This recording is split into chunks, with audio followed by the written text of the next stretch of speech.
मोहम्मद पर फिदा हो जाओ कि मकबूल खुदा हो जाओ, इस दुनिया से जुदा हो जाओ अरे नादा फिरदौसी, इस दुनिया से जुदा हो जाओ अरे नादा फिरदौसी। আমাদের ঈমানের মধ্যে যদি পরিপূর্ণতা আনতে চাই তাহলে অবশ্যই রাসূলের ভালোবাসা আগে প্রয়োজন। সাহাবায়ে কেরামের ঈমানের দিকে তাকাইলে বোঝা যায় এত ঈমান পরিপক্ত কেন ছিল, একমাত্র সাহাবায়ে কেরাম রাসূলের প্রতি ভালোবাসার কারণে, মদিনাওয়ালার ভালোবাসার কারণে। ওয়া মা আরসালনাকা ইল্লা রাহমাতাল লিল আলামিন, বিশ্ববাসীর জন্য আমার নবী ছিল রহমত স্বরূপ, দয়া স্বরূপ। পৃথিবীর মধ্যে ছিল অন্ধকার, জাহেলিয়তের জমানায় আমার নবী যখন দুনিয়ার মধ্যে আসছে জাহেলিয়তের অন্ধকার দূর হয়ে আল্লাহর নবী রহমত স্বরূপ এই দুনিয়ার মধ্যে আসার পরে পুরা পৃথিবী ইসলামের আলোয় আলোকিত হয়ে গিয়েছে। আমার নবী রহমতের নবী এই উম্মতকে জাহান্নামের আগুন থেকে বাঁচানোর জন্য দীর্ঘ 23 বছর পর্যন্ত কষ্ট ক্লেশ করে গিয়েছেন। নবীজির ইতিহাস যদি আমরা পড়ি, জীবনে যদি পড়ি, নবীজি আমাদের জন্য কত কষ্ট করেছেন, আমাদেরকে জাহান্নাম থেকে বাঁচানোর জন্য, উম্মতকে জাহান্নাম থেকে বাঁচিয়ে জান্নাতে নিয়ে যাওয়ার জন্য আমার নবী পুরা জীবনটাই এই ফিকির করেছেন কিভাবে আমার উম্মতকে জান্নাতের মধ্যে নিয়ে যাওয়া যায়। ও নবীর উম্মতের দল, আমার নবীকে যখন পুনরুত্থানের দিন সর্বপ্রথম আমার নবীকে কবর থেকে উঠানো হবে, রওজা থেকে উঠানো হবে। কবর থেকে উঠানোর পরে জিবরাইল আলাইহিস সালাতু ওয়াস সালাম পাশে থাকবেন। কবর থেকে উঠার পরে আল্লাহ রাসূল বলবেন ওয়া হুয়া ইয়াবকি ওয়া ইয়াকুল ইয়া উম্মতি ইয়া উম্মতি। কবর থেকে উঠার পরে সর্বপ্রথম আল্লাহ নবী ক্রন্দন অবস্থায় বলবেন, এ জিবরাইল আমার উম্মত কই, আমার উম্মত কই। জিবরাইল আলাইহিস সালাতু ওয়াস সালাম ডাক দিয়ে বলবেন, ও মায়ার নবী, সর্বপ্রথম আপনাকেই উঠানো হয়েছে, এখনো কোনো মানুষকে উঠানো হয় নাই। আল্লাহর নবীকে সান্ত্বনা দিবে। আল্লাহর নবী বলতে থাকেন, ও জিবরাইল, নাকি আমার উম্মতকে তোমরা জাহান্নামে দিয়ে ফেলছো? আমি আমার উম্মতের পেরেশানিতে আছি। কবর থেকে উঠার পরে 1,24,000 নবী দুনিয়ার মধ্যে আসছে, 312 জন রসুল দুনিয়ার মধ্যে আসছে, 3 জন রসুল কিতাবওয়ালা দুনিয়ার মধ্যে আসছে। সকল নবী, সকল ওলি, সকল পীর, সকল মানুষের মুখে একটাই কথা থাকবে, ইয়া নাফসি ইয়া নাফসি ইয়া নাফসি। হাশরের ময়দানে কবর থেকে উঠার পরে নবীরাও তারা উম্মতের চিন্তা করবে না, নবীরা তাদের মার চিন্তা করবে না, নবীরা সন্তানদের কথাও চিন্তা করবে না। রব্বি ইয়া নাফসি রব্বি ইয়া নাফসি। সকল মানুষ শুধু বলতে থাকবে রব্বি ইয়া নাফসি রব্বি ইয়া নাফসি। হে আমার প্রতিপালক, আমার নফসকে বাঁচাও, আমাকে বাঁচাও, আমাকে বাঁচাও। সকলের জবানে একই কথা থাকবে, আমার জবানে একই কথা থাকবে, আপনাদের জবানে একই কথা থাকবে, মুসা আলাইহিস সালাতু ওয়াস সালামের জবানে একই কথা থাকবে, আদম আলাইহিস সালাতু ওয়াস সালামের জবানে একই কথাই থাকবে, ঈসা আলাইহিস সালাতু ওয়াস সালামের জবানে একই কথা থাকবে।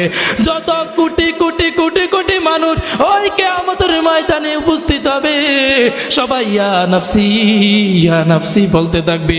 এই কোটি কোটি কোটি নবী রাসূলদের মাঝে, পীর মাশায়েখদের মাঝে, মানুষের মাঝে একজন মানুষে পাবেন যে ইয়া নাফসি বলবে না, যে বলবে ইয়া উম্মতি ইয়া উম্মতি। আমার নবীকে হাশরের ময়দানে স্পেশাল একটা চেয়ার দেওয়া হবে। আমরা যখন কোনো এমপি, মন্ত্রী বা মিনিস্টার আসে তার জন্য আলাদা একটা স্পেশাল চেয়ার রাখে কিনা, একটা স্পেশাল চেয়ার রাখা।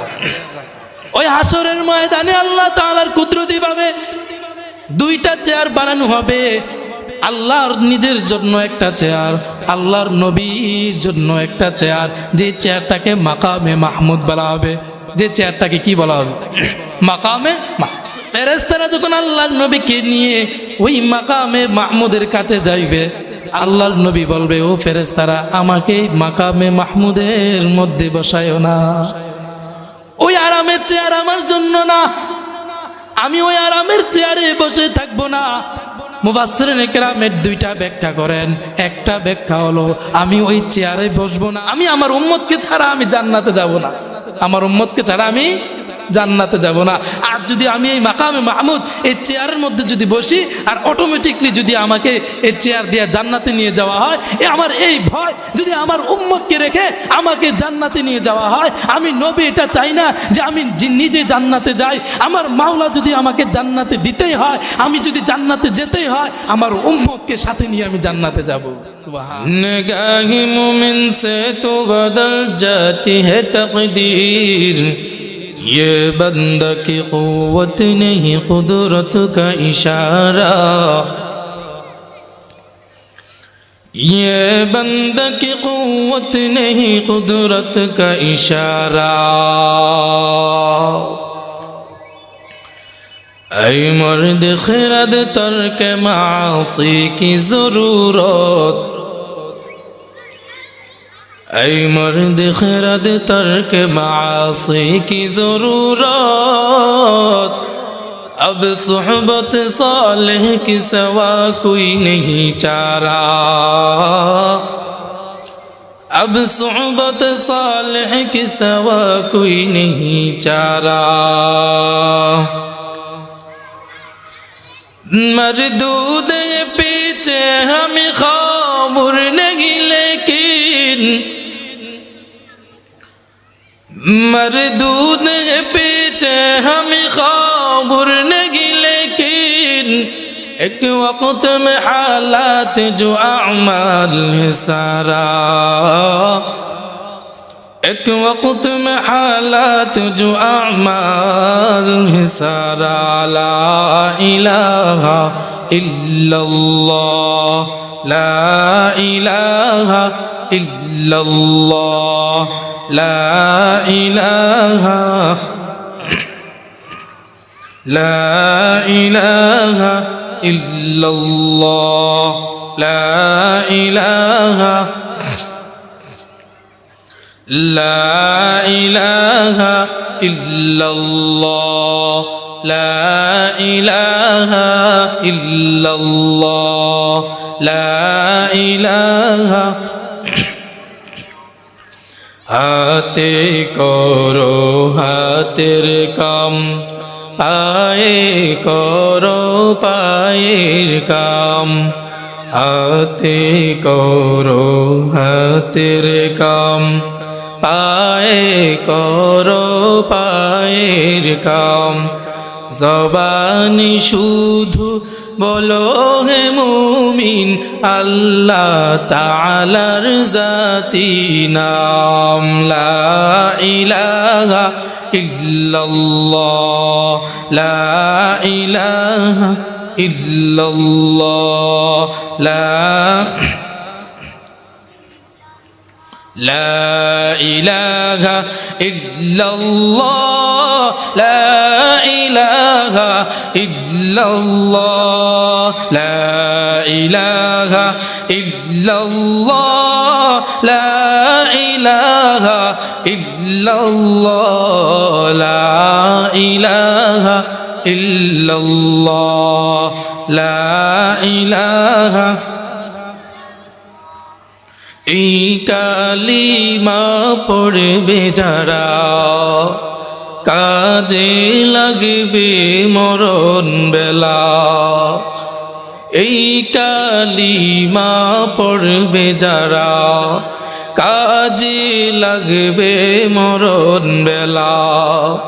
এই কালেমার রৌশনীতে, এই কালেমার রৌশনীতে কবর হবে উজালা, লা ইলাহা ইল্লাল্লাহ, লা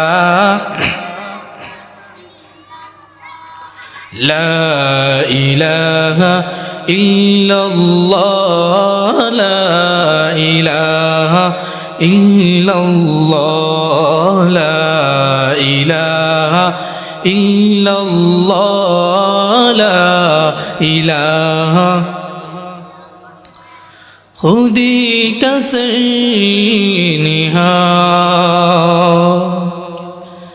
খুদি কসনিহা লা ইলাহা ইল্লাল্লাহ লা ইলাহা ইল্লাল্লাহ লা ইলাহা ইল্লাল্লাহ লা ইলাহা क्या है तूने मता गुरूर का सौदा क्या है तूने मता गुरूर का सौदा क्या है तूने मता गुरूर का सौदा सनम कदाई जहाँ ला इलाहा इल्लल्लाह ला इलाहा इल्लल्लाह ला इलाहा इल्लल्लाह ला इलाहा इल्लल्लाह ला इलाहा इल्लल्लाह मुहम्मदुर रसूलुल्लाह सल्लल्लाहु अलैहि वसल्लम। अल्हम्दुलिल्लाह ঐতিহ্যবাহী হুফাজুল কোরআন ইন্টারন্যাশনাল মাদ্রাসার উদ্যোগে আয়োজিত আজকের এই বিশাল ওয়াজদুর মাহফিলের সম্মানিত সভাপতি, বিশেষ অতিথিবৃন্দ, দূর দূরান্ত থেকে আগত সম্মানিত উলামায়ে কেরাম, মুরব্বিয়ানি আওয়াম, আমার কলিজার টুকরা যুবক ভাই ও স্নেহের ছোট ভাইরা, পর্দার আড়ালে অবস্থানরত শ্রদ্ধেয় সম্মানিতা মা ও বোনেরা, মহান আল্লাহ পাক রব্বুল আলামিনের দরবারে অসংখ্য অগণিত শুকর ও সুজুদ যে আল্লাহ পাক রব্বুল আলামিন আপনাদেরকে এবং আমাকে দুনিয়ার বিভিন্ন ফিতনা ফাসাদ থেকে মুক্ত করে অসংখ্য অগণিত মানুষদের থেকে যাচাই বাছাই করে মহান রব্বে কারীম আমাদেরকে ভালোবেসে দয়া করে মহাব্বত করে দুনিয়ার পরিভাষায় যাহাকে বেহেশতের বাগান বলা হয় এমন একটি মজলিসে আল্লাহ তাআলা আমাদেরকে আসার এবং বসার তৌফিক দিয়েছেন। দিল থেকে ইমানের আওয়াজকে উচ্চ করে শ্রুতি মধুর কণ্ঠে কালিমাতুশ শুকর আদায় করি আলহামদুলিল্লাহ। মহান আল্লাহ পাক রব্বুল আলামিনের দরবারে আরো শুকর আদায় করি যিনি আমাদেরকে এই পর্যন্ত হায়াত দান করেছেন। আল্লাহ তাআলা আমাদেরকে এই পর্যন্ত সুস্থ রেখেছেন, জীবিত রেখেছেন। সেই কারণে দিল থেকে দিল খুলে ইমানের আওয়াজকে উচ্চ করে পুনরায় মহান রব্বে করিমের দরবারে শুকর আদায় করি আলহামদুলিল্লাহ। কিয়ামত খুব নিকটবর্তী, কিয়ামত খুবই নিকটবর্তী। আজকে মুসলমানদের যে অবস্থা, আমাদের যে অবস্থা, এই অবস্থার দিকে তাকাইলে বোঝা যায় রাসূলের ভবিষ্যৎবাণী আস্তে ধীরে প্রকাশ হতে যাচ্ছে। কিয়ামতের আলামত সমূহ আস্তে ধীরে প্রকাশ হতে যাচ্ছে। কারণ কিয়ামতের আগে ইমানদার ওয়ালাদের সংখ্যা কম হবে। ইমানদার ওয়ালাদের সংখ্যা কি হবে? কম। গুনাহগার, পাপিষ্ঠ, জালেম, অত্যাচারীদের সংখ্যা বেশি। কিয়ামত তো সংঘটিত হতে হবে, ঠিক না? আলামতও প্রকাশ পেতে হবে, যেগুলা আস্তে ধীরে প্রকাশ পেতে যাচ্ছে। মানুষের ইসলামের প্রতি, দ্বীনের প্রতি, শরীয়তের প্রতি, ইবাদতের প্রতি মানুষের আগ্রহ, মানুষের ইবাদতের প্রতি যে আগ্রহ দৈনন্দিন কমেই যাচ্ছে, ঠিক না? মসজিদের মধ্যে মুসল্লি বাড়ছে না কমছে? মুসলমান বাড়ছে না কমছে? মুসলমান বাড়ছে, মুসল্লি এক সময় মুসলমান কম ছিল, কিন্তু মসজিদে মুসল্লি বেশি ছিল। আফসোস আজ আমাদের দ্বীনি পরিবেশের অবস্থা দেখে, আফসোস আজকে আমাদের মসজিদের জামায়াতের মুসল্লিদের অবস্থা দেখে। কোথায় যাচ্ছি আমরা? আজ আমাদের গুনাহ করতে করতে করতে করতে শেষ পর্যন্ত জমিন পর্যন্ত এই গুনাহ সহ্য করতে পারে না।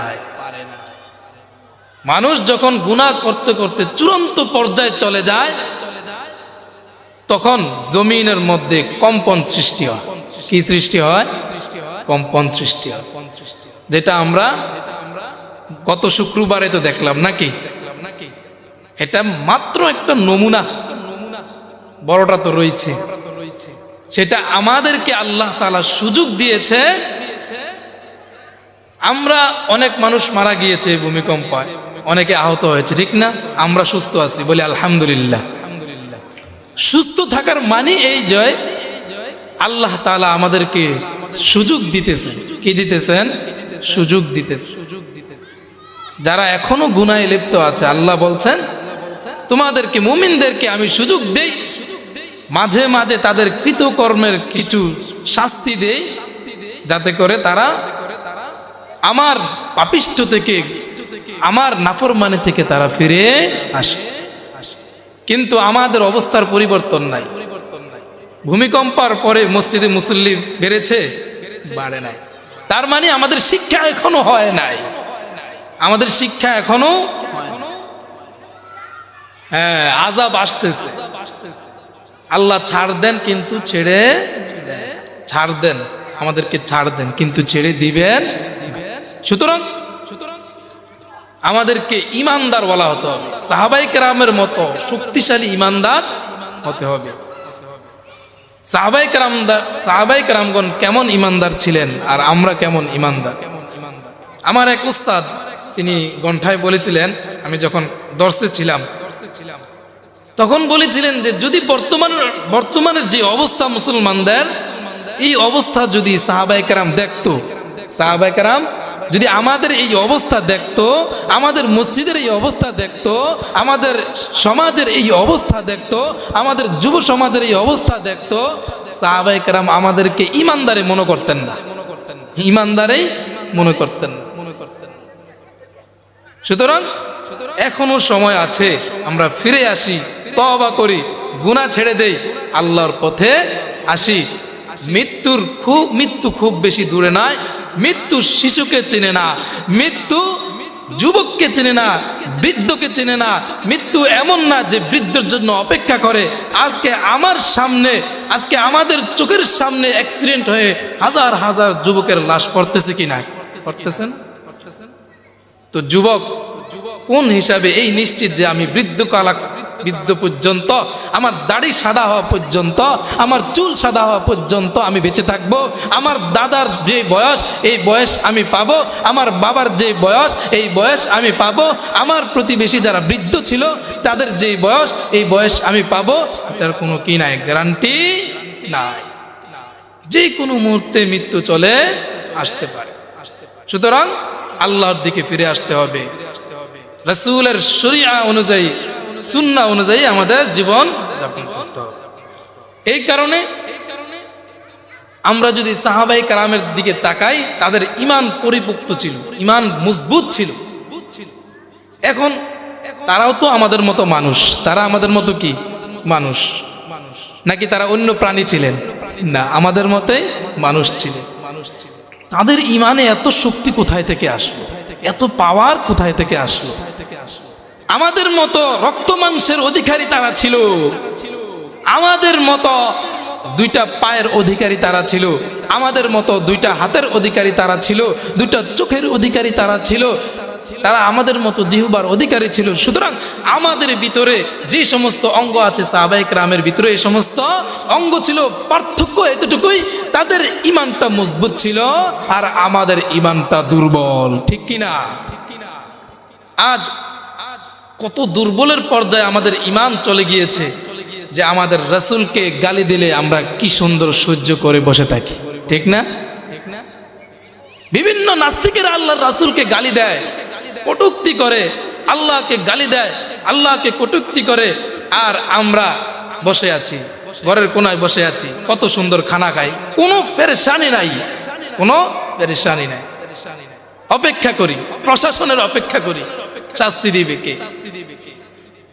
আল্লাহকে নিয়ে আমরা কিছুদিন আগে দেখেছি আল্লাহকে নিয়ে কটূক্তি করেছে, কটু ভাষা ব্যবহার করেছে, এমন শব্দ বলেছে যেগুলো আমাদের মুখে আনতেও পারি না।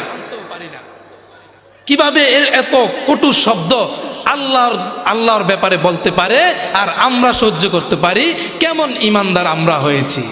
আজ যদি আমাদের জায়গায় সাহাবায়ে কেরাম থাকতো তাহলে এই বাউল আবুল সরকারের মতো এই মানুষ এখনো পর্যন্ত পৃথিবীর জমিনে থাকে না। ঠিক কিনা?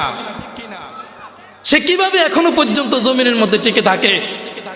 সরকার গ্রেফতার করে রেখেছে তাকে, প্রশাসন তাকে গ্রেফতার করে রেখেছে, তার মানে কি বুঝায়? তাকে এখনো কেন শাস্তি দিতেছে না? শরীয়ত অনুযায়ী তাকে হত্যা করা ওয়াজিব। আল্লাহর নামে কটূক্তি করেছে, তার এই দুনিয়ার মধ্যে থাকা তার জন্য আর এখন এই দুনিয়ার মধ্যে তার থাকার হক নাই, এখন তাকে হত্যা করা ওয়াজিব। প্রশাসন তাকে গ্রেফতার করে রেখেছে, এটাই শাস্তি। কিছুদিন পরে অন্য একটা ইস্যু তোলে, তারপরে বাস তাকে ছেড়ে দিবে। এভাবেই আল্লাহকে নিয়ে কটূক্তি করা ব্যক্তি, এভাবেই রাসূলকে নিয়ে কটূক্তি করা নাস্তিক দিন দিন রেহাই পেয়ে যাচ্ছে আমাদের প্রশাসনের কারণে। তাদেরকে গ্রেফতার করে এক রকমের মুক্তির পরোয়ানা জারি করে দিয়েছে। ঠিক কিনা?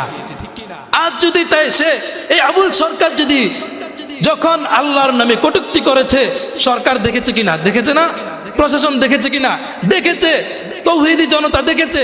এখন যদি তাকে গ্রেফতার না করে সাথে সাথে ঢাকা শহরের মধ্যে তাকে ফাঁসির কাষ্ঠের মধ্যে যদি ঝুলিয়ে রাখতো, তাহলে সামনে আর কোনো নাস্তিক, কোনো বেঈমান আমার আল্লাহকে নিয়ে, আমার রাসূলকে নিয়ে কটূক্তি করার সুযোগ পেত না। তাকে আমরা গ্রেফতার করে রেখেছি, মুক্তি দিয়ে রেখেছি। সুতরাং বোঝা গেল সাহাবায়ে কেরামের মতো ঈমানদার আমরা নয়। সাহাবায়ে কেরামের ঈমানের এত পাওয়ার কোথায় থেকে আসলো? এত পাওয়ার কোথায় থেকে আসলো? আমাদের ঈমানের দুর্বলতা কেন? এটা একটা প্রশ্ন না? যে সাহাবায়ে কেরামের ঈমান এত শক্তি, 313 জন সাহাবায়ে কেরাম সশস্ত্র বাহিনী 1000 কাফিরের বিরুদ্ধে যুদ্ধ করে তারপরে বিজয়ের ঝান্ডা হাতে নিয়ে চলে আসছে। হ্যাঁ, এখন যদি তাকাই সাহাবায়ে কেরামের এই ঈমানের পাওয়ার একমাত্র রাসূল থেকে আসছে। কার থেকে? রাসূলের ভালোবাসা থেকে আসছে। আজকে আমাদের ভিতরে রাসূলের ভালোবাসা নাই, যার কারণে আমাদের ঈমানের শক্তিও নাই। নামে আশেকে রাসূল কিন্তু কামে আশেকে রাসূল না। এই জন্য যদি পরিপূর্ণ ঈমানদার হতে চাই তাহলে সর্বপ্রথম দেখতে হবে আল্লাহ তাআলা কি বলেছেন।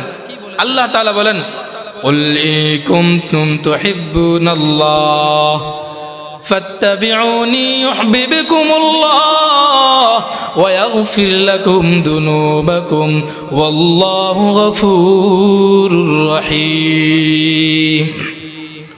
আল্লাহ তাআলা বলেন, قُلْ হে নবী আপনি বলে দিন, إِن كُنتُمْ تُحِبُّونَ اللَّهَ, যদি তোমরা আল্লাহকে মুহাব্বত করতে চাও, আল্লাহর ভালোবাসা পেতে চাও, ফাত্তাবিউনি, তাহলে আমি রাসূলের অনুসরণ করো। আল্লাহর ভালোবাসা পেতে হলে 1 নাম্বার শর্ত হলো রাসূলের অনুসরণ করতে হবে, রাসূলকে ভালোবাসতে হবে। রাসূলকে যদি ভালোবাসতে পারি আল্লাহ তাআলা ওই বান্দার জন্য সামনে 2টা পুরস্কার বলে দিয়েছেন।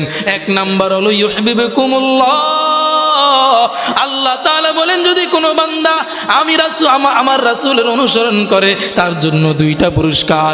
এক নাম্বার হলো ইউহিব্বুকুমুল্লাহ, যদি আল্লাহর রাসূলকে যদি আমি ভালোবাসতে পারি, আল্লাহ তাআলা বলেন ওই বান্দা আমাকে ভালো না বাসলেও আমি ওই বান্দাকে নিজেই ভালোবাসি। সুবহানাল্লাহ। ইউহিব্বুকুমুল্লাহ, আল্লাহ তাআলা তোমাদেরকে ভালোবাসেন। ওয়া ইয়াগফির লাকুম যুনুবাকুম, দ্বিতীয় নাম্বার পুরস্কার আল্লাহ তাআলা বলেন ওয়া ইয়াগফির লাকুম যুনুবাকুম, তিনি তোমাদের গুনাহগুলোকে ক্ষমা করে দিবেন। ওয়াল্লাহু গফুরুর রহিম, আল্লাহ তাআলা বড় ক্ষমাশীল, বড় দয়াশীল। বুঝলাম কি? যে আল্লাহর ভালোবাসা পেতে হলে আগে শর্ত হলো রাসূলের ভালোবাসা। রাসূলের ভালোবাসা ছাড়া জীবনেও ঈমানের মধ্যে পরিপূর্ণতা আসবে না। বুখারী শরীফের 15 নম্বর হাদিস, হযরত আনাস রাদিয়াল্লাহু তাআলা আনহু থেকে riwayat, عن أنس بن مالك رضي الله تعالى عنه قال قال رسول الله صلى الله عليه وسلم لا يؤمن أحدكم حتى أكون أحب إليه من والده وولده والناس أجمعين। আল্লাহ রাসূল বলেন তোমাদের মধ্যে কেউ ততক্ষণ পর্যন্ত পরিপূর্ণ ঈমানদার হতে পারবে না যতক্ষণ না আমি রাসূল তার নিকট, তার পিতামাতা, তার সন্তান সন্ততি, সকল মানুষদের থেকে যতক্ষণ পর্যন্ত আমি সবচাইতে বেশি প্রিয় না হব, ততক্ষণ পর্যন্ত দুনিয়ার মধ্যে কিয়ামত পর্যন্ত লক্ষ লক্ষ কোটি কোটি ঈমানদার আসবে, কিন্তু ঈমানের মধ্যে পরিপূর্ণতা ঈমানদার খুবই কমে আসবে। ইশকে মাহবুবে খুদাই দিল জিসে হাসিল নেহি, লাখ মুমিন হু মগর ईमान में कामिल नहीं, लाख मुमिन हूँ मगर ईमान में कामिल नहीं। मोहम्मद पर फिदा हूँ जो कि मकबूल खुदा हो जाओ, इस दुनिया से जुदा हो जाओ, अरे नादा फिरदसी, इस दुनिया से जुदा हो जाओ, अरे नादा फिरदसी। আমাদের ঈমানের মধ্যে যদি পরিপূর্ণতা আনতে চাই তাহলে অবশ্যই রাসূলের ভালোবাসা আগে প্রয়োজন। সাহাবায়ে কেরামের ঈমানের দিকে তাকাইলে বোঝা যায় এত ঈমান পরিপক্ত কেন ছিল, একমাত্র সাহাবায়ে কেরাম রাসূলের প্রতি ভালোবাসার কারণে, মদিনাওয়ালার ভালোবাসার কারণে। ঠিক কি না? মদিনা যাইতে মন চায়নি, মদিনাওয়ালার ভালোবাসা আছেনি? আল্লাহর কাছে দোয়া করতে হবে, আল্লাহ আমাকে মৃত্যুর আগে একবার হলেও কি দেন, রাসূলের রওজা জিয়ারত করার তৌফিক দেন। এই আকাঙ্ক্ষা, এই আশা বর্তমানে কম। কারণ কি? রাসূলের ভালোবাসাও কম। যাদের অর্থ সম্পদ কম, আল্লাহর কাছে কমপক্ষে দোয়া করতে হবে, আল্লাহ আমাকে একবার হলেও নবীজির রওজা শরীফ জিয়ারত করার তৌফিক দেন। ঠিক কি না?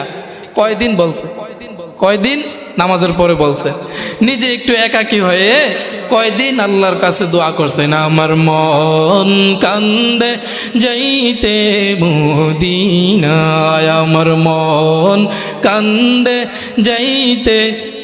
বলেন না একটু, এখন বলেন, হয়তো আল্লাহ তাআলা এই বেহেশতের বাগানের উছিলায় হয়তো আল্লাহ তাআলা আমাদেরকে কবুল করেও ফেলতে পারে। আমার মন কান্দে যাইতে মদিনায়, আমার যাইতে মদিনায়, আমার মন কান্দে যাইতে। গরিব আমি বাংলায় বাড়ি, গরিব আমি বাংলায় বাড়ি, কেমনে যাব মদিনায়, আমার মন কান্দে যাইতে মদিনায়, আমার মন কান্দে যাইতে মদিনায়, আমার মন। আল্লাহ আল্লাহর কাছে দুই হাত তুলে আরবি ভাষায় না পারলেও বাংলা ভাষায় বলবেন, আল্লাহ মৃত্যুর আগে একবার হলেও রাসূলের রওজা শরীফ জিয়ারত করার তৌফিক দান করেন। যদি আমরা খাঁটি আশিকে রাসূল হয়ে থাকি, খাঁটি যদি সুন্নি দাবি করে থাকি, খাঁটি যদি নিজেকে ইমানদারওয়ালা দাবি করে থাকি, আল্লাহর রাসূলের মুহাব্বত দাবি করে থাকি, তাহলে অবশ্যই অবশ্যই প্রত্যেক মুনাজাতের মধ্যে আল্লাহর রাসূলের ইশক নিয়ে বলতে হবে, ইয়া আল্লাহ একবার হলেও আমাদেরকে মদিনায় যাওয়ার তৌফিক দান করেন। কবুল করেও ফেলতে পারে আল্লাহ, ঠিক না? আল্লাহ তাআলার নিকট মুনাজাত করে যখন আমরা চোখের পানি ফালাই, আল্লাহ তাআলা এমনি আমাদের দোয়া কবুল করে ফেলে। খাঁটি দিলে আল্লাহ তাআলার কাছে চাইতে হবে, আল্লাহ আমাকে জীবনে একবার হলো মদিনা জিয়ারত করার তৌফিক দান। সুতরাং বুঝা গেল যে আমাদের ভিতরে রাসূলের সুন্নাহ, রাসূলের ইশক, রাসূলের ভালোবাসা কমতি আছে, যেই কারণে আমাদের ঈমানের মধ্যেও কি কমতি আছে। সাহাবায়ে কেরামের ইতিহাসের দিকে তাকাইলে দেখা যায়, সাহাবায়ে কেরাম আমার রাসূলকে জীবনের চেয়েও বেশি ভালোবেসেছেন, জীবনের চেয়েও বেশি ভালোবেসেছেন। কোনো জায়গায় যদি বলতো যে এখন জিহাদ করতে হবে, প্রাণ দিতে হবে, সাহাবায়ে কেরাম প্রস্তুত। এখনই যুদ্ধ করতে হবে, সাহাবায়ে কেরাম প্রস্তুত।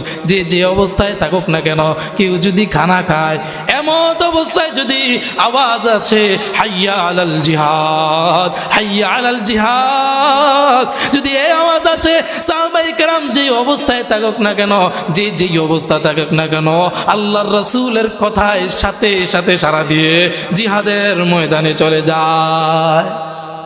এরকম ছিল সাহাবায়ে কেরামের আল্লাহর রাসূলের প্রতি ভালোবাসা। হযরত আব্দুল্লাহ ইবনে যায়েদ রাদিয়াল্লাহু তাআলা আল্লাহর রাসূলের বড় আশিক, তার একটা হাদিস পড়লে চোখে দিয়া পানি চলে আসে।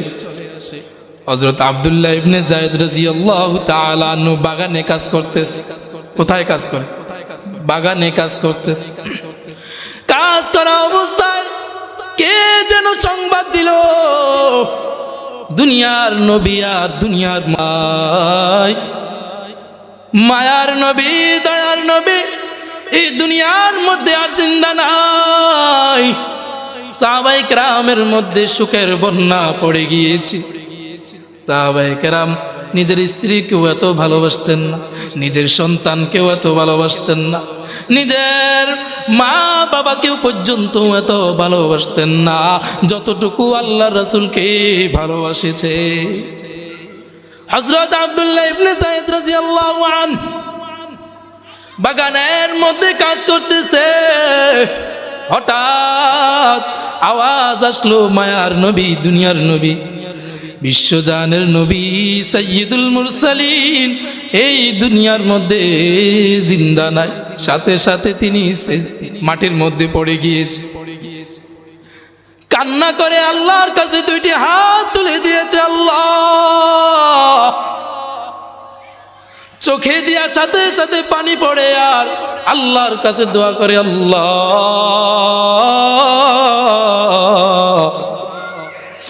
যে নবীকে এতদিন পর্যন্ত এত ভালোবেসেছি, একটু সময় পেলে নবীজির কাছে চলে যাইতাম, নিজের স্ত্রীর কাছেও ভালো লাগতো না, পরিবারের কাছেও ভালো লাগতো না, সময় পেলে নবীজির কাছে চলে যাইতাম, কথা বলতাম, নবীজিও আমাদের সাথে কথা বলতো। ও দয়ার মালিক, এখন নাকি শুনলাম আমার প্রিয় সেই মানুষটা আর দুনিয়ার মধ্যে জিন্দা নাই। যেই নবীর সাথে আমি এখন এই মুহূর্তে গিয়ে নবীর সাথে কথা বললাম হইলে, আমি সব সময় নবীজির দরবারে গিয়ে নবীর সাথে যেই জিহ্বা দিয়া কথা বললাম হইলে, ও দয়ার মালিক, মনে হয় আজ থেকে দয়ার নবীর সাথে আমার প্রিয় মানুষের সাথে, আমার ভালোবাসার মানুষের সাথে হয়তো আমি আর কথা বলতে পারবো না, কারণ সে তোমার ডাকে সাড়া দিয়ে চলে গিয়েছে। ও মায়ার দয়ার মালিক, যদি আমি আমার নবীর সাথে যদি কথা বলতে না পারি, তাহলে আমার এই কথা বলার দরকার নাই, এই জিহ্বার আমার দরকার নাই, কথা বলার বাক শক্তি আমার দরকার নাই। ও দয়ার মালিক, এই মুহূর্তে এক্ষুনি আমি যদি নবীর সাথে আর কথা বলতে না পারি, এক্ষুনি তুমি আমাকে বোবা বানিয়ে দাও, এক্ষুনি আমার বাক শক্তি তুমি নিয়ে যাও। আল্লাহকে বলছে, আল্লাহ যদি নবীর সাথে কথা বলতে না পারি, দুনিয়ার আর কারোর সাথে আমার কথা বলার প্রয়োজন নাই। আল্লাহু আকবার। আল্লাহ তাআলা ওই সাহাবীর এই কাকুতি মিনতি দেখে, আল্লাহ তাআলা ওই সাহাবীর এই মুনাজাতের মধ্যে অবাক করার দোয়া শুনে আল্লাহ তাআলা নিজেও অবাক হয়ে গেলেন। মানুষে চোখের আলো ফিরে পাওয়ার জন্য দোয়া করে, ঠিক কিনা? যারা অন্ধ তারা চোখের আলো ফিরে পাওয়ার জন্য দোয়া করে, আর এই ব্যক্তি চোখের আলো নিয়ে যাওয়ার জন্য দোয়া করতেছে। আল্লাহ তাআলা ওই সাহাবার দোয়া কবুল করে, সাথে সাথে ওই সাহাবা ওই মুহূর্তে বোবা হয়ে যায়। নবীর সাথে কথা বলতে না পারলে আর কথা বলারই প্রয়োজন।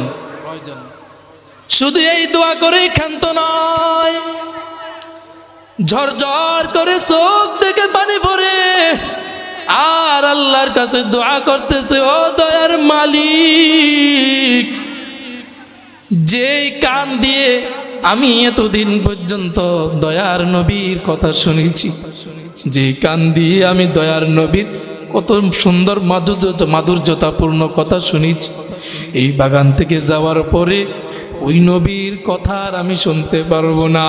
যদি নবীর কথা শুনতেই না পারি, তাহলে এই কর্ণ শক্তিও আমার দরকার নাই। আল্লাহ, এখন থেকে আমি যেন পৃথিবীর আর কারো কথা না শুনি। আল্লাহ তাআলা তার দোয়া কবুল করে তার কর্ণকে কি করে ফেলছে। আল্লাহ তাআলা তার দোয়া কবুল করে তার শোনার শ্রবণ করার যে শক্তি, শক্তিটাও নিয়ে গিয়েছে। আব্দুল্লাহ ইবনে যায়েদ রাদিয়াল্লাহু তাআলা আনহু, তিনি আল্লাহর রাসূলকে ভালোবাসার যে দৃষ্টান্ত উপস্থাপনা করে দিয়ে গিয়েছেন, কিয়ামত পর্যন্ত হাজার হাজার লক্ষ লক্ষ আশিকে রাসূল আসবে, আব্দুল্লাহ ইবনে যায়েদের মতো আশিক দুনিয়ার মধ্যে আসবে না। এরকম আর কত ইতিহাস সাহাবায়ে কেরামের। আল্লাহু আকবার। নিজের জন্য নিজের সাহাবায়ে কেরাম রাসূলের জন্য নিজের জীবন দেওয়ার জন্য প্রস্তুত ছিলেন। আমরা জীবন দেওয়ার জন্য প্রস্তুত আছিনি? না, আমরা মুখেই বলতে পারি কিন্তু ময়দানে যেতে রাজি নাই। আজকে আমার রাসূলকে নিয়ে এই কটূক্তি করে কিন্তু আমরা ঘরে বসে আছি, যেটা বললাম আর কি। কিন্তু সাহাবায়ে কেরামের সামনে অথবা সাহাবায়ে কেরাম শুনেছে যে কোনো কুলাঙ্গার আল্লাহর রাসূলকে কটূক্তি ভাষা বলেছে, কোনো কুলাঙ্গার আল্লাহর রাসূলকে গালি দিয়েছে, কারো দিকে কোনো তাকায় নাই, কোনো দিকে কোনো তাকানোর সময় নাই, সাথে সাথে খাপ থেকে তরবারিটা খুলে ওই কুলাঙ্গারের বাড়িতে গিয়ে তারপর তার শরীর থেকে গর্দানকে আলাদা করে তারপরে বাড়িতে আসছে। এরকম ছিল সাহাবায়ে কেরামের ঈমানের শক্তি। সাহাবায়ে কেরাম আল্লাহর রাসূলকে অনেক ভালোবেসেছেন, কিন্তু আল্লাহর রাসূল এমন ভালোবাসা এক পক্ষ থেকে হয় না। এক পক্ষ থেকে ভালোবাসা হয়, আমি যদি আপনাকে ভালোবাসি আর আপনি যদি আমাকে না ভালোবাসেন, এটাকে ভালোবাসা, এটাকে মুহাব্বত, এটাকে ইশক বলে না। ভালোবাসা মুহাব্বত যেটাকে বলে, সেটা হলো দুই পক্ষ থেকে আসবে। আল্লাহর রাসূলকে সাহাবায়ে কেরাম যেরকম ভালোবেসেছেন, আল্লাহর রাসূলও সাহাবায়ে কেরামকে এরকম ভালোবেসেছেন। আল্লাহর রাসূলও উম্মতকে এরকম ভালোবেসেছেন। সাহাবায়ে কেরাম আল্লাহর রাসূলের মুহাব্বতের, আল্লাহর রাসূলের ইশকের, ভালোবাসার তারা মর্যাদা দিয়েছেন। আল্লাহর রাসূল সাহাবায়ে কেরামকে যেরকম ভালোবেসেছেন, আমাদেরকেও ঠিক এভাবেই ভালোবেসেছেন। কিন্তু আমরা আল্লাহর রাসূলের মুহাব্বতের, আল্লাহর রাসূলের আমাদের প্রতি যে দরদ, এই দরদের মর্যাদা আমরা দিতে পারি না, আমরা দিতে পারি না। অথচ যেই নবী আমাদের জন্য জীবনটা ক্রন্দন করেছে,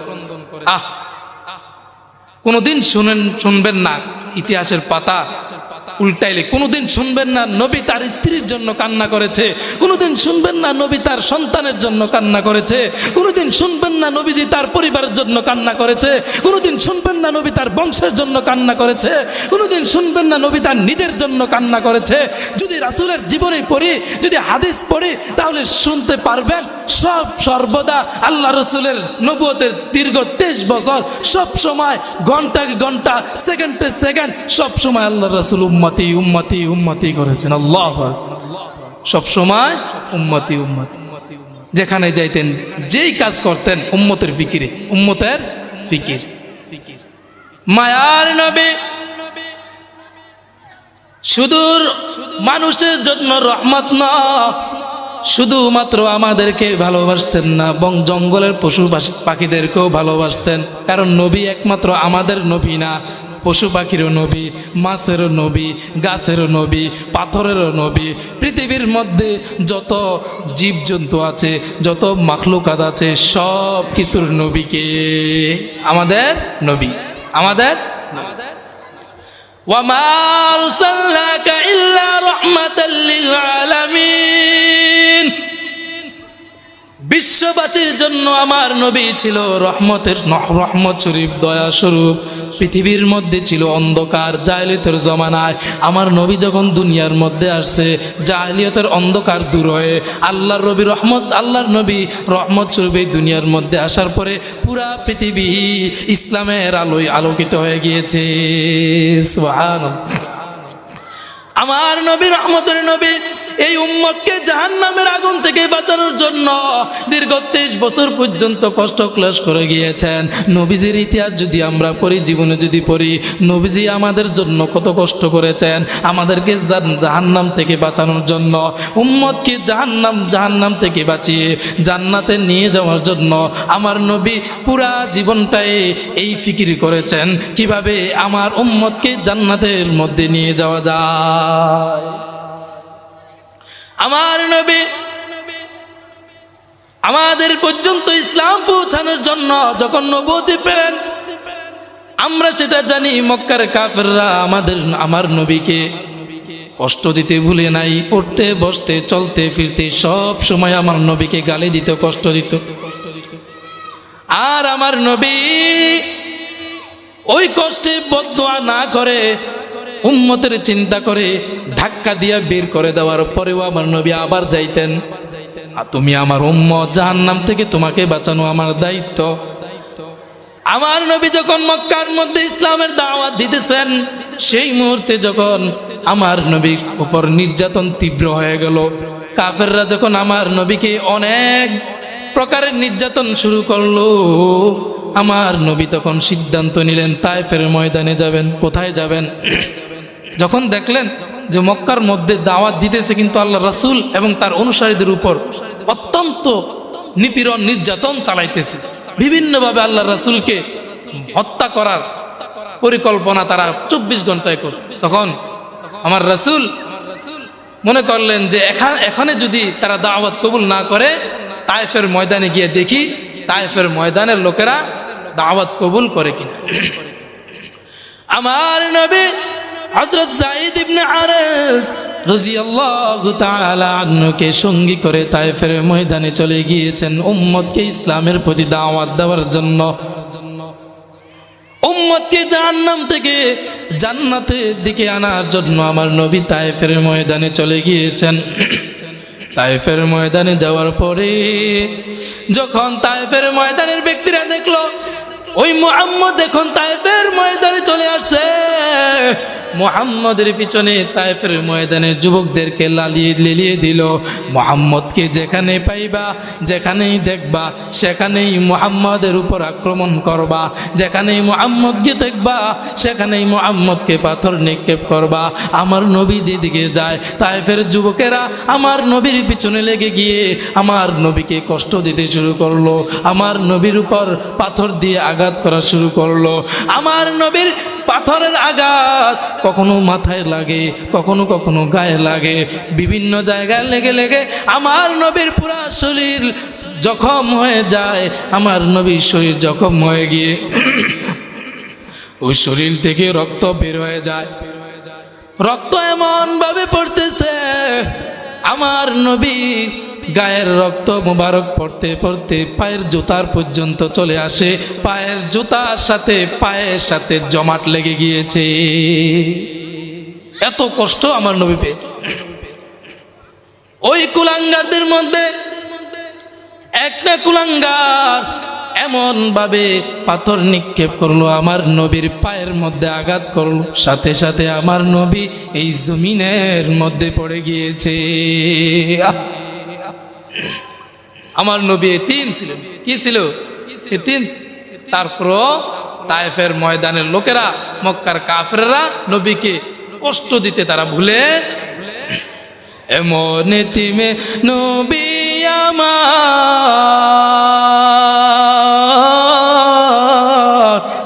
পিতা মাতা নাই যে তাহার,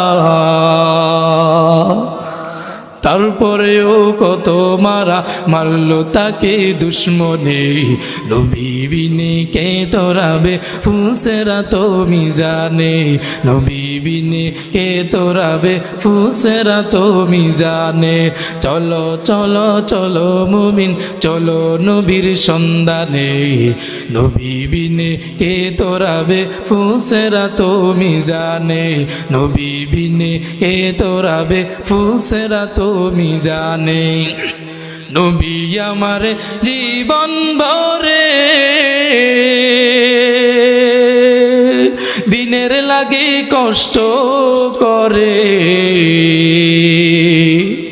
নবী আমার জীবন ভরে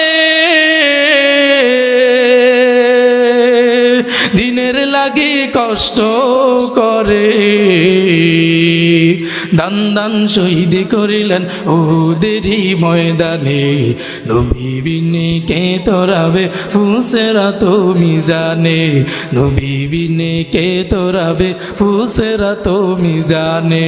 চলো চলো চলো মুমিন চলো নবীর সন্ধানে, নবী বিনে কে তোরাবে ফুসেরা তো মিজানে।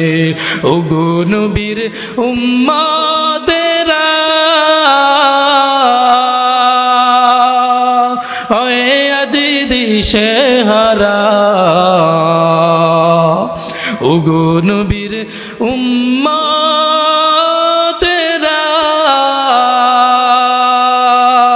হয়ে আজি দিশাহারা, কোরআন হাদিস ছেড়ে চলো যখন যাহা চাই মনে, নবী বিনে কে তোরাবে ফুসেরা তো মিজানে, নবী বিনে কে তোরাবে ফুসেরা তো মিজানে।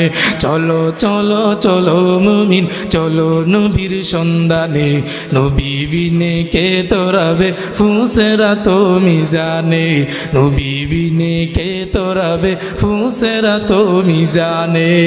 ও নবীর উম্মতের দল, আমার নবীকে যখন কবর থেকে উঠানো হবে পুনরুত্থানের দিন, সর্বপ্রথম আমার নবীকে কবর থেকে উঠানো হবে, রওজা থেকে উঠানো হবে। কবর থেকে উঠানোর পরে জিবরাইল আলাইহিস সালাতু ওয়াস সালাম পাশে থাকবেন।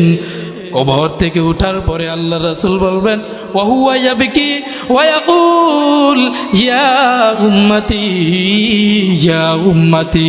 কবর থেকে উঠার পরে সর্বপ্রথম আল্লাহ নবী ক্রন্দন অবস্থায় বলবেন, হে জিবরাইল আমার উম্মত কই, আমার উম্মত কই। জিবরাইল আলাইহিস সালাতু ওয়াস সালাম ডাক দিয়ে বলবেন, ও মায়ার নবী, সর্বপ্রথম আপনাকে উঠানো হয়েছে, এখনো কোনো মানুষকে উঠানো হয় নাই। আল্লাহর নবীকে সান্ত্বনা দিবে। আল্লাহর নবী বলতে থাকেন, ও জিবরাইল, নাকি আমার উম্মতকে তোমরা জাহান্নামে দিয়ে ফেলছো? আমি আমার উম্মতের পেরেশানিতে আছি। কবর থেকে উঠার পরে 1,24,000 নবী দুনিয়ার মধ্যে আসছে, 312 জন রসুল দুনিয়ার মধ্যে আসছে, 3 জন রসুল কিতাবওয়ালা দুনিয়ার মধ্যে আসছে। সকল নবী, সকল ওলি, সকল পীর, সকল মানুষের মুখে একটাই কথা থাকবে, ইয়া নাফসি ইয়া নাফসি ইয়া নাফসি। হাসরের ময়দানে কবর থেকে উঠার পরে নবীরাও তারা উম্মতের চিন্তা করবে না, নবীরা তাদের মার চিন্তা করবে না, নবীরা সন্তানদের কথাও চিন্তা করবে না। রব্বি ইয়া নাফসি, রব্বি ইয়া নাফসি, সকল মানুষ শুধু বলতে থাকবে রব্বি ইয়া নাফসি, রব্বি ইয়া নাফসি, হে আমার প্রতিপালক, আমার নফসকে বাঁচাও, আমাকে বাঁচাও, আমাকে বাঁচাও। সকলের জবানে একই কথা থাকবে, আমার জবানে একই কথা থাকবে, আপনাদের জবানে একই কথা থাকবে, মুসা আলাইহিস সালাতু ওয়াস সালামের জবানে একই কথা থাকবে, আদম আলাইহিস সালাতু ওয়াস সালামের জবানে একই কথাই থাকবে, ঈসা আলাইহিস সালাতু ওয়াস সালামের জবানে একই কথা থাকবে। যত কোটি কোটি কোটি কোটি মানুষ ওই কিয়ামতের ময়দানে উপস্থিত হবে, সবাই ইয়া নাফসি, ইয়া নাফসি বলতে থাকবে। এই কোটি কোটি কোটি নবী রাসূলদের মাঝে, পীর মাশায়েখদের মাঝে, মানুষের মাঝে একজন মানুষে পাবেন যে ইয়া নাফসি বলবে না, যে বলবে ইয়া উম্মতি, ইয়া উম্মতি। আমার নবীকে হাসরের ময়দানে স্পেশাল একটা চেয়ার দেওয়া হবে। আমরা যখন কোনো এমপি মন্ত্রী বা মিনিস্টার আসে তার জন্য আলাদা একটা স্পেশাল চেয়ার রাখে কিনা, একটা স্পেশাল চেয়ার রাখা। ওই হাসরের ময়দানে আল্লাহ তাআলার কুদরতি ভাবে দুইটা চেয়ার বানানো হবে। আল্লাহর নিজের জন্য একটা চেয়ার, আল্লাহর নবীর জন্য একটা চেয়ার, যে চেয়ারটাকে মাকামে মাহমুদ বলা হবে। যে চেয়ারটাকে কি বলা হবে? মাকামে মাহমুদ। আল্লাহর নবী যখন, ফেরেশতারা যখন আল্লাহর নবীকে নিয়ে ওই মাকামে মাহমুদের কাছে যাইবে, আল্লাহর নবী বলবে, ও ফেরেশতারা, আমাকে মাকামে মাহমুদের মধ্যে বসায়ও না, ওই আরামের চেয়ার আমার জন্য না, আমি ওই আরামের চেয়ারে বসে থাকবো না। মুফাসসিরিনে কেরামের দুইটা ব্যাখ্যা করেন। একটা ব্যাখ্যা হলো, আমি ওই চেয়ারে বসবো না, যদি বসি আমার উম্মতকে রেখে যদি আমাকে জান্নাতে নিয়ে যাওয়া হয়, আমি আমার উম্মতকে ছাড়া আমি জান্নাতে যাব না, আমার উম্মতকে ছাড়া আমি জান্নাতে যাব না। আর যদি আমি এই মাকামে মাহমুদ এই চেয়ারের মধ্যে যদি বসি আর অটোমেটিকলি যদি আমাকে এই চেয়ার দিয়ে জান্নাতে নিয়ে যাওয়া হয়, আমার এই ভয়, যদি আমার উম্মতকে রেখে আমাকে জান্নাতে নিয়ে যাওয়া হয়, আমি নবী এটা চাই না যে আমি নিজে জান্নাতে যাই। আমার মাওলা যদি আমাকে জান্নাতে দিতেই হয়, আমি যদি জান্নাতে যেতেই হয়, আমার উম্মতকে সাথে নিয়ে আমি জান্নাতে যাব। সুবহানাল্লাহ।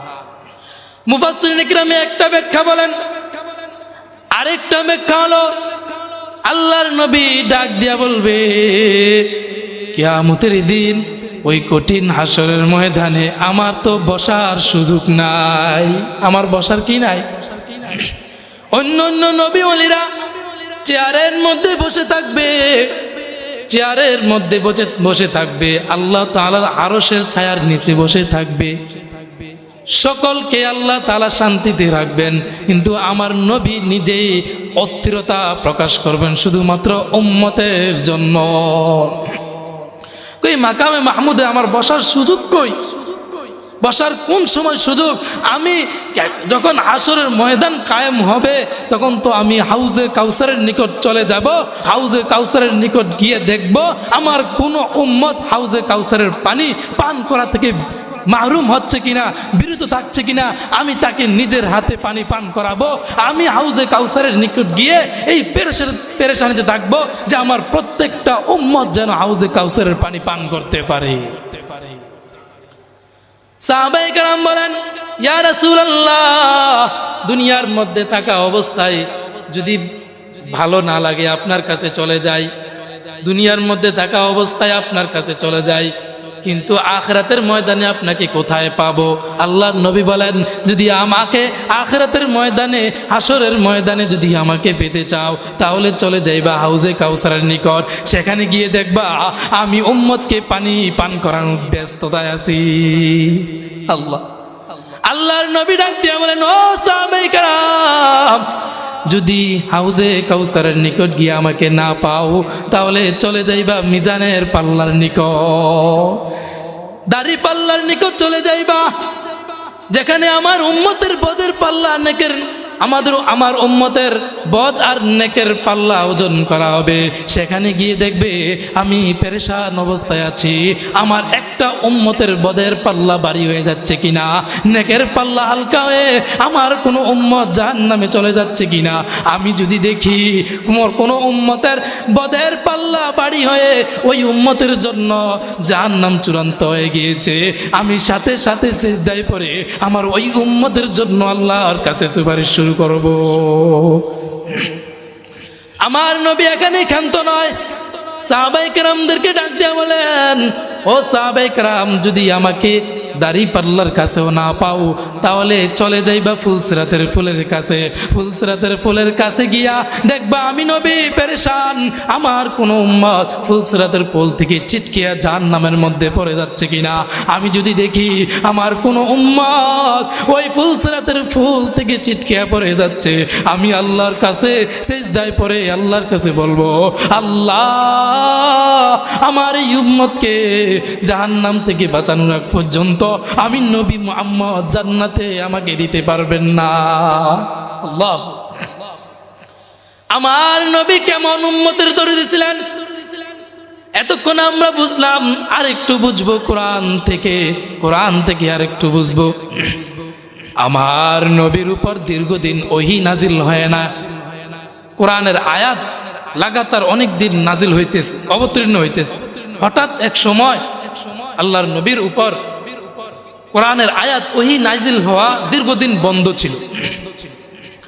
তখন মক্কার কাফের মুশরিকরা আল্লাহর নবীকে কটূক্তি শুরু করলো যে মুহাম্মদের শয়তান মুহাম্মদকে ত্যাগ করে ফেলছে। নাউযুবিল্লাহ, চিল্লায় বলেন না কেন? যে মুহাম্মদ এতদিন যার পূজা করছে, যার ইবাদত করছে, এতদিন ছিল, এখন তাকে ত্যাগ করে ফেলছে। আল্লাহর নবী একটু মনক্ষুণ্ণ হয়েছে, আল্লাহর নবী একটু মনক্ষুণ্ণ হয়েছে। দীর্ঘদিন পর্যন্ত আয়াত নাজিল হয় নাই। কিছুদিন পরে জিবরাইল আলাইহিস সালাতু ওয়াস সালাম আল্লাহর নবীর উপর আয়াত নাজিল করেন আল্লাহর পক্ষ থেকে, ওয়াদ্দুআ ওয়াল্লাইলি ইযা সাজা মা ওয়াদ্দাআকা রাব্বুকা ওয়া মা ক্বালা। এরকম পড়তে একটা আয়াত আসলো, ওয়ালা সাউফা ইউতিকা রাব্বুকা ফাতারদা।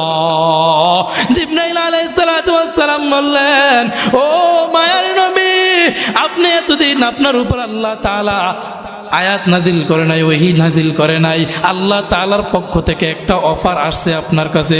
আল্লাহর নবী রাগ দিয়ে বলেন, কি অফার? ও জিবরাইল তাড়াতাড়ি বলো। জিবরাইল আলাইহিস সালাতু ওয়াস সালাম বলেন, আল্লাহ তাআলা আল্লাহর পক্ষ থেকে বলছেন, ওয়ালা সাউফা ইউতিকা রাব্বুকা ফাতারদা। আল্লাহ তাআলা অচিরেই আপনাকে সন্তুষ্ট করবেন। আল্লাহ তাআলা আপনাকে এমন কিছু দান করবেন যে আপনি সন্তুষ্ট হয়ে যাবেন, আপনি খুশি হয়ে যাবেন। কি হয়ে যাবেন? যে আপনি এতদিন পর্যন্ত মনক্ষুণ্ণ ছিলেন, সাহাবে মক্কার কাফেররা মুশরিকরা আপনাকে বিভিন্ন কটু বাক্য বলেছে, আপনি মন খারাপ করেছেন, এখন আল্লাহর পক্ষ থেকে আয়াত নাজিল হয়েছে, ওয়ালা সাউফা ইউতিকা রাব্বুকা ফাতারদা, যে আপনাকে আল্লাহ তাআলা অচিরেই অবশ্যই আল্লাহ তাআলা আপনাকে সন্তুষ্ট করে ছাড়বেন, আপনাকে আল্লাহ তাআলা এমন কিছু দিবেন যে আপনি সন্তুষ্ট হয়ে যাবেন। তারপরে আমার নবী কি বলেছেন জানেন? আল্লাহু আকবার। তখন বুঝবেন কি উত্তরটা আমার নবী দিয়েছেন। আমার নবী জিবরাইল আলাইহিস সালাতু ওয়াস সালাম যখন এই আয়াতটা পাঠ করলেন, ওয়ালা সাউফা ইউতিকা রাব্বুকা ফাতারদা, আল্লাহর নবী ডাক দিয়া বলেন, ও জিবরাইল, আমার মাওলা কি আমাকে সন্তুষ্ট করতে চায়? বলে, হ্যাঁ, এটাই তো বলছে, আপনার মাওলা আপনাকে সন্তুষ্ট করবে।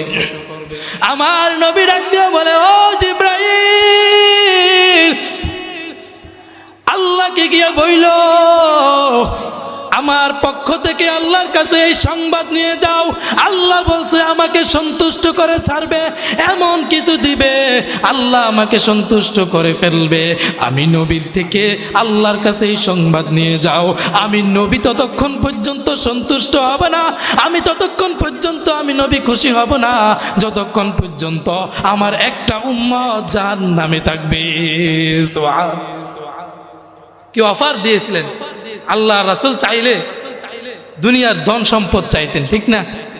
সকল নবীর জন্য স্পেশাল একটা দোয়া আছে, যেটা দোয়া করলেই সাথে সাথে আল্লাহ তাআলা কবুল করে ফেলবেন। সকল নবীর জন্য এরকম একটা স্পেশালিং দোয়া আল্লাহর পক্ষ থেকে উপহার স্বরূপ নবীদেরকে দেওয়া হয়েছিল। তো সব নবীরা দুনিয়ার মধ্যে সেই দোয়াটা করে ফেলছে, আল্লাহ তাআলাও কবুল করে ফেলছে।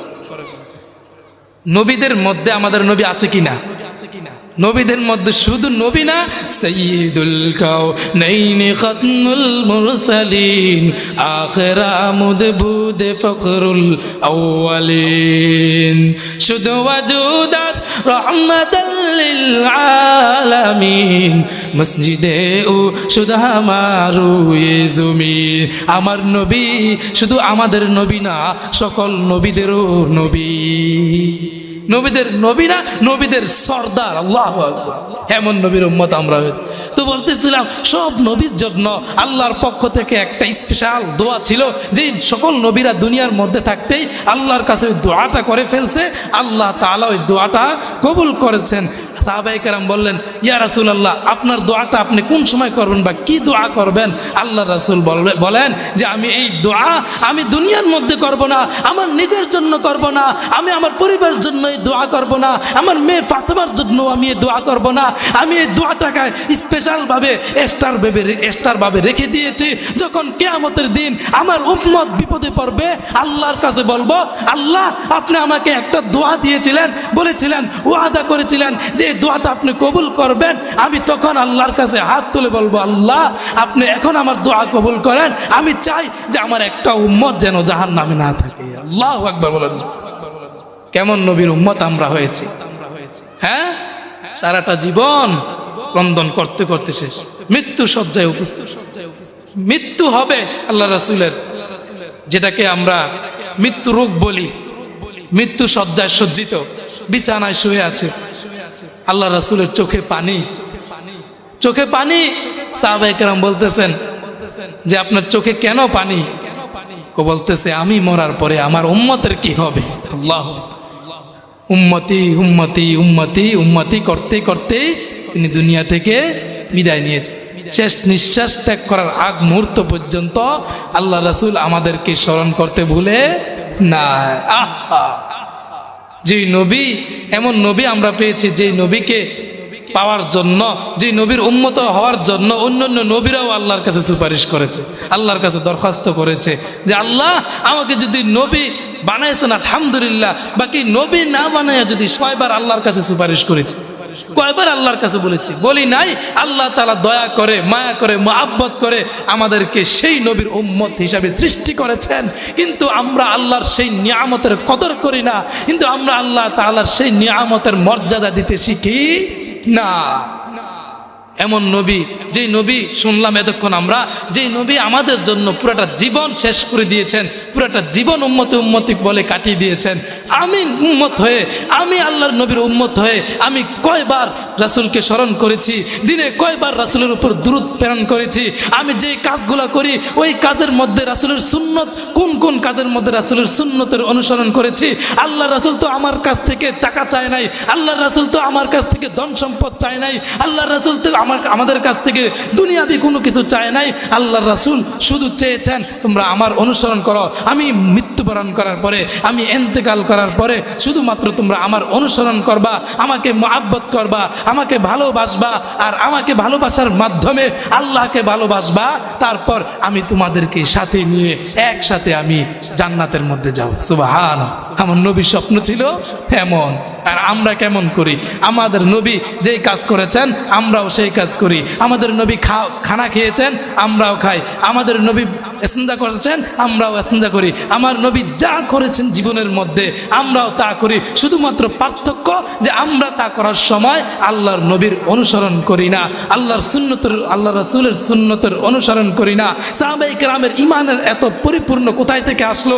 আমরা যদি ইতিহাসের পাতা দেখাই, রাসূলের মুহাব্বত শুধু অন্তরে ছিল না, রাসূলের মুহাব্বত ছিল সুন্নত পালনের মাধ্যমে, রাসূলের মুহাব্বত ছিল রাসূলের ইতাআতের মাধ্যমে, রাসূলের মুহাব্বত ছিল রাসূলের অনুসরণের মাধ্যমে। শুধু সুতরাং আমরাও যদি আল্লাহ রাসূলকে মহব্বত করতে চাই, আমরা যদি আল্লাহ রাসূলকে ভালোবাসতে চাই, তাহলে আল্লাহ রাসূল আমাদের জন্য একটা সিস্টেম রেখে দিয়ে গিয়েছেন যে আমার পরে আমার উম্মত আমাকে পাবে না, আমার পরে আমার উম্মত আমাকে দেখতে পাবে না, আমাকে সব সময় পাবে না, কিন্তু আমার পরে আমার আদর্শ পাবে, আমার পরে আমার সুন্নত পাবে। আল্লাহ রাসূল বলেছেন, মান আহাব্বা সুন্নতি ফাকাদ আহাব্বানি ওয়া মান আহাব্বানি কানা মাই ফিল জান্নাহ। যে আমার সুন্নতকে মহব্বত করলো সে আমাকে মহব্বত করলো, আর যে আমাকে মহব্বত করলো সে আমার সাথে কিয়ামতের ময়দানের পরে, হিসাব নিকাশের পরে সে আমার সাথেই জান্নাতের মধ্যে থাকবে। সুবহানাল্লাহ। সুতরাং আমরা সাহাবায়ে কেরামের মতো যে ইমানকে পরিপক্ত করতে চাই, আজকে আমাদের মুসলমানরা বিশ্বের আনাচে কানাচে, মুসলমান দেশের মধ্যেও মুসলমানরা নির্যাতিত, আজকে ফিলিস্তিনের মধ্যেও মুসলমানরা নির্যাতিত, আজকে সুদানের মধ্যে মুসলমানরা নির্যাতিত, কাশ্মীরের মধ্যে মুসলমানরা নির্যাতিত, এমনকি আমাদের সিরিয়ালও আসতেছে। কেন এসব কেন হচ্ছে? মুসলমানদের সংখ্যা তো বেশি, কিন্তু মুসলমানরা কেন নির্যাতিত হয়? সাহাবায়ে কেরামদের সংখ্যা কম ছিল, কিন্তু তারা কখনো জালিমদের নিকট মাথা নত করে নাই। তাদের এত শক্তি কোথায় থেকে আসলো? শুধুমাত্র রাসূলের সুন্নতের অনুসরণের কারণে, রাসূলকে ভালোবাসার কারণে। আজ আমাদের মার খাওয়ার কারণ, আজ আমরা নিজেরা নির্যাতিত নিপীড়ন হওয়ার কারণ, আজকে বিশ্বের মুসলমানরা তারা নির্যাতিত হওয়ার একটাই কারণ আমরা দেখি, আজকে মুসলমানদের মধ্যে রাসূলের অনুসরণ নাই, আজকে মুসলমানদের মধ্যে ঢুকে গিয়েছে বিদাতীদের অনুসরণ, আজকে মুসলমানদের মধ্যে ঢুকে গিয়েছে খ্রিস্টানদের অনুসরণ, আজকে মুসলমানদের ঢুকে গিয়েছে ইহুদিদের অনুসরণ। আজকে আমরা খেলোয়াড়দেরকে মহব্বত করি, ভালোবাসি, যে খেলোয়াড় ইহুদি খ্রিস্টান যে আমার কথা একটু চিন্তা করে নাই, এই ইহুদিদের অনুসরণ করে আমাদের জীবন গঠন করি, আমাদের চুলের কাঠিন দেই, আমাদের পোশাকের কাঠিন করি ওই খেলোয়াড়দের মতো, ইহুদি খ্রিস্টানদের মতো, তাহলে আমরা মার খাবো না তো কে খাইব? আজ যদি আমার মাথায় টুপি থাকতো, আজ যদি আমার মুখে দাড়ি থাকতো, আজ যদি আমার সমস্ত শরীরে রাসূলের সুন্নাত থাকতো, আজ যদি আমাদের সমাজে রাসূলের সুন্নাত থাকতো, আমাদের প্রতিটা কাজে কাজে যদি রাসূলের সুন্নাত থাকতো, তাহলে সাহাবায়ে কেরামের মতনও আজকে আমাদের ঈমান মজবুত হয়ে যেত, খালিদ বিন ওয়ালিদের মতনও আমাদের ঈমান মজবুত হয়ে যেত, আবু বকরের মতনও আমাদের ঈমান মজবুত হয়ে যেত, মুহাম্মদ বিন কাসিমের মতনও আমাদের ঈমান মজবুত হয়ে যেত।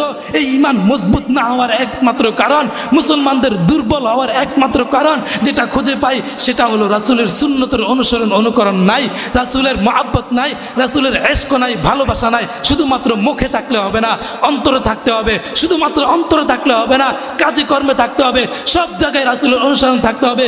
রাসূলকে কটূক্তি করলে ঘরে বসে থাকা যাবে না, রাসূলকে অপমান করলে ঘরে বসে থাকা যাবে না, আল্লাহকে অপমান করলে ঘরে বসে থাকা যাবে না।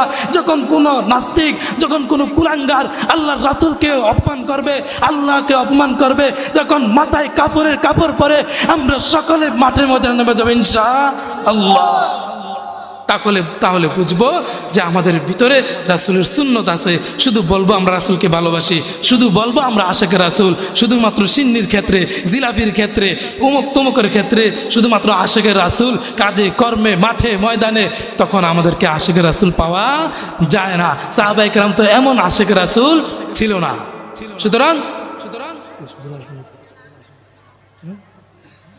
সুতরাং বুঝা গেল, যদি ইমানের মধ্যে পরিপূর্ণতা আনতে চাই, সাহাবায়ে কেরামের মতো যদি ইমানের মধ্যে এত শক্তি প্রয়োগ করতে চাই, তাহলে অবশ্যই রাসূলের সুন্নতের ভালোবাসা, রাসূলের মহাব্বত অন্তর দিয়া কাজে কর্মে সব ক্ষেত্রে রাসূলের মহাব্বত প্রকাশ করতে হবে। কোনো মানুষ, কোনো নাস্তিক যেন রাসূলের নামে কটূক্তি করে বেঁচে না। আমরা এতগুলা মুসলমান, এতগুলা মানুষ, 90% মুসলমানদের দেশ বলা হয়, বাংলাদেশকে 90% মুসলমানদের দেশ বলা হয়, কিন্তু খাঁটি 90% মুসলমান নাই। খাঁটি 90% মুসলমান যদি এই বাংলাদেশে থাকতো, তাহলে আবুল সরকার গ্রেফতার হতো না, তো এখন তার শরীরের মধ্যে মাথায় থাকতো না, ঠিক কিনা? রঙ্গিলা রাসূল নামে একটা কিতাব লিখেছিল, রাসূলকে কটূক্তি করে ভারতের এক ব্যক্তি। আমরা সেই কাহিনী হয়তো অনেকেই শুনেছিলাম। রঙ্গিলা রাসূল নামে একটা কিতাব লিখেছিল, সেই কিতাবের মধ্যে রাসূলের অপমান সূচক বাক্য লেখা হয়েছিল, এমন বাক্য ব্যবহার করা হয়েছিল যেটা রাসূলের শানে মানায় না। সেই সময় এক ব্যক্তি পাকিস্তানের করাচি থেকে এসে, তার ইমানের এত জজবা ছিল, যে সে একাই বিশ্বের মুসলমান চারিদিকে আন্দোলন করতেছে, বিশ্বের মুসলমান চারিদিকে মিছিল মিটিং করতেছে। সে মিছিল মিটিং করে নাই, মাঠে ময়দানে যায় নাই। সে যখন শুনছে আমার নবীকে গালি দিয়েছে, নবীর ইশক মুহাব্বত ভালোবাসা শুধুমাত্র অন্তরে জেগে একটা তরবারি কিনেছে, একটা ছুরি কিনেছে। ওই ছুরিটা ওই তরবারিটাকে নিয়ে তার উদ্দেশ্য ছিল যে এই কুলাঙ্গার আমার নবীকে গালি দিয়েছে, ওই কুলাঙ্গার এই দুনিয়ার মধ্যে থাকা তার জন্য জায়েজ না। সে সাথে সাথে রওনা করে ভারতের মধ্যে চলে গিয়েছে। ভারতের মধ্যে গিয়ে ওই লোককে খুঁজে বের করেছে যে রাসূলকে অপমান করেছে। ওই লোক মজমুয়ার মধ্যে ছিল, তার পাশে যথেষ্ট পরিমাণে কড়া নিরাপত্তা ছিল। সে দূর থেকে রাসূলের ভালোবাসা নিয়ে আল্লাহু আকবার বলে চিল্লায়ে তার গলার মধ্যে ছুরি ফেলাইছে। সুবহানাল্লাহ। সে তাকে হত্যা করে ফেলছে। কেমন আশিক রাসূল ছিল। তারপরে তাকে ফাঁসির কাষ্ঠে ঝুলানোর জন্য তৎকালীন জমানার আদালত তাকে এরকম ফাঁসির কাষ্ঠে ঝুলানোর জন্য নির্ধারণ করলো যে তাকে ফাঁসির কাষ্ঠে ঝুলানো হবে ওই ব্যক্তিকে। যখন আদালত এই ফরমান জারি করলো যে ওই ব্যক্তিকে হত্যা করবে, তখন বিশ্বের মুসলমানরা আরো ক্ষেপে গিয়েছে যে নবীর অপমানকারীকে হত্যা করেছে, তাকে হত্যা করলে তাকে তো হত্যা করা ওয়াজিব, কতল করা ওয়াজিব। তাকে হত্যা করলে কেন কিসাস ওয়াজিব হবে? তাকে হত্যা করলে কেন ফাঁসি দিতে হবে? তখন বিশ্বের মুসলমানরা এরকম মিছিল মিটিং শুরু করছে। প্রশাসন তখন ওই ব্যক্তিকে বাঁচানোর জন্য আদালতের মধ্যে গিয়ে বলেন, তুমি একটু বলো, তুমি শুধু এই শব্দটা বলো যে আমার মাথা ওই সময় ঠিক ছিল না, আমার মাথা ওই সময় ঠিক ছিল না, এই কারণে আমি তাকে হত্যা করে ফেলছি। আদালতের মধ্যে শুধু এই কথাটা বলবা, তাহলে তোমাকে ছেড়ে দেব আমরা। তাহলে মুসলমানরা কি হয়ে যাবে? শান্ত হয়ে যাবে। দেখতেছে যে বিশ্বের চারিদিকে মুসলমানরা মিছিল মিটিং করতেছে, এখন অবস্থা খারাপ। এখন তাকে বলতেছে, যদি তুমি আদালতের মধ্যে দাঁড়িয়ে শুধু এই কথাটা বলো যে আমার মাথা ওই সময় একটু খারাপ ছিল, ঠিক ছিল না, এই কারণে আমি হত্যা করে ফেলছি। ওই লোক আদালতের কাঠ ধরে দাঁড়িয়ে কি বলেছে জানেন? হুঙ্কার দিয়ে বলে, ও কাফের মুশরিক বেঈমানেরা, নির্লজ্জরা, শোনো, আমার নবীকে যে গালি দিয়েছে তাকে হত্যা করেছি সজ্ঞানে। আমার মাথাও খারাপ ছিল না, আমার সব ঠিক ছিল। তোমরা যদি আমার নবীর অপমানকারীকে করার দায় যদি আমাকে ফাঁসির কাষ্ঠে ঝুলাও, তাহলে আমি আমার জীবনটাকে নিজের জন্য সার্থক মনে করব। এরকম আশিক রাসূল তারা ছিল। বর্তমানে আমরা কিরকম আশিক রাসূল? ঘরের মধ্যে ঘুমাইতেছি, নিশ্চিন্তায় ঘুমাইতেছি। তাদের মধ্যে একজন আশিক রাসূল কি বর্তমানে নাই? আমরা আহ্বান করবো আল্লামা মামুনুল হক সাহেব দামাত বারাকাতুহুল আলিয়াকে, আমরা আহ্বান করব মুফতি আনিসুর রহমান কাসেমি সাহেব দামাত বারাকাতুহুল আলিয়ার নিকট যে আপনারা আমাদের সামনে থাকবেন। আমার নবীকে, আমার আল্লাহকে, আমার নবীর নাম নিয়ে, আমার আল্লাহর নাম নিয়ে যারা কটূক্তি করবে, আপনাদের নেতৃত্বে ইনশাআল্লাহ কাফনের কাপড় পরে আমরা মাঠে ময়দানে নামতে রাজি আছি ইনশাআল্লাহ। আল্লাহ তাআলার শানে কিরকম কটু বাক্য বলেছেন, যদি আপনারা কেউ ভিডিওটা দেখে থাকেন তাহলে বুঝতে পারবেন যে কিরকম কটু বাক্য বলেছে। অপমান করেছে সে যেরকম মুরতাদ, যারা সমর্থন করবে তারাও মুরতাদ হয়ে যাবে। সুতরাং আমরা বুঝলাম যে আল্লাহর রাসূলকে আমরা সবচেয়ে বেশি মহব্বত করতে হবে, আমাদের সুন্নতকে অনুসরণ করতে হবে, তাহলে আমরা খাঁটি ইমানদার, খাঁটি মুমিন হতে পারবো। আল্লাহ তাআলা আমাদের সকলকে আল্লাহ তাআলার খাঁটি বান্দা, রাসূলের খাঁটি উম্মত ও আশিক রাসূল হওয়ার তৌফিক দান করুক। ওয়া আখিরু দাওয়ানা আলহামদুলিল্লাহ।